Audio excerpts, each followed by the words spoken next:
Hello and welcome to a quick React Native and Couchbase Lite screencast. Today we will take a look at the live reload feature in React Native for this simple to-do application where you can persist items locally and synchronize them. So if you head over to your terminal window and enter this git clone command to pull the source of this application, and then head into directory and run npm install. Once that is done, you can then use the Gradle Android, so that's the Android build system, to install the application on the emulator.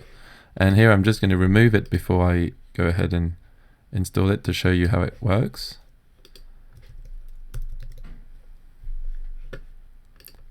And then in a short moment here, I will see the icon of the React Native to-do Lite application. Okay, and with that you can open it and you should see a red screen telling you that the JS isn't loaded yet. And to do that you can run the npm start command, which is the React Native daemon, and then click the reload JS. That pulls in the UI code, which then displays here.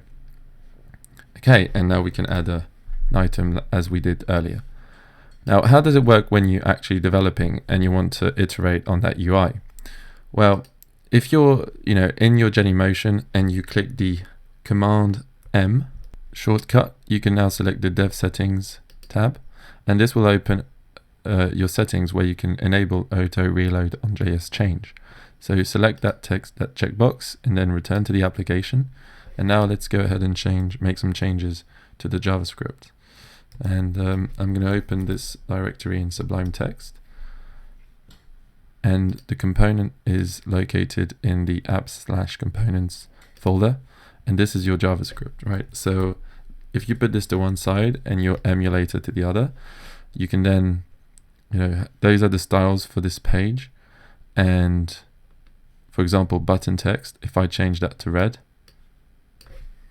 and then click save, and then for example make the text bigger, the daemon automatically picks this up and reloads the UI instantly, which is great. So that should really make your life easier when you're building your UI. And then when it comes to persistence, you want to debug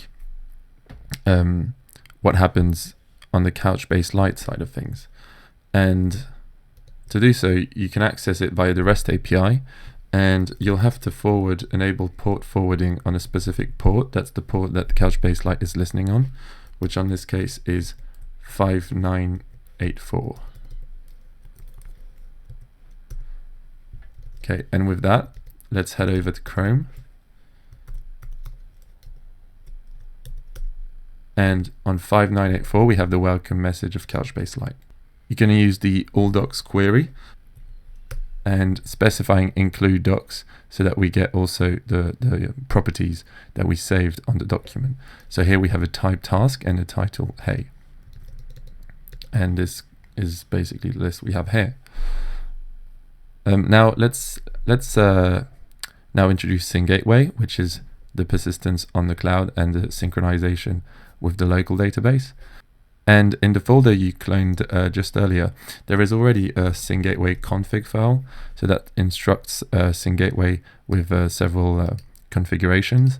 And if you download Syn Gateway from the Couchbase downloads page, then you head over to your downloads directory where you should have the unzipped version, and then in the bin folder you have the Syn Gateway binary, and then pass to that command the Syn Gateway config file, which starts the server.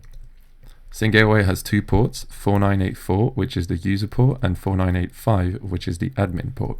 And more specifically, on the _admin path, you have an admin UI which you can use to make sure that everything is being replicated to Syn Gateway.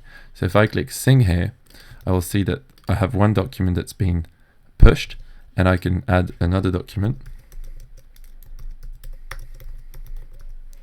save it, and it's automatically pushed. And that's because the replication in this case is continuous, so it's monitoring the local database for changes to push to Syn Gateway. And that's all for today's lesson, and I hope to see you around. Thanks for watching.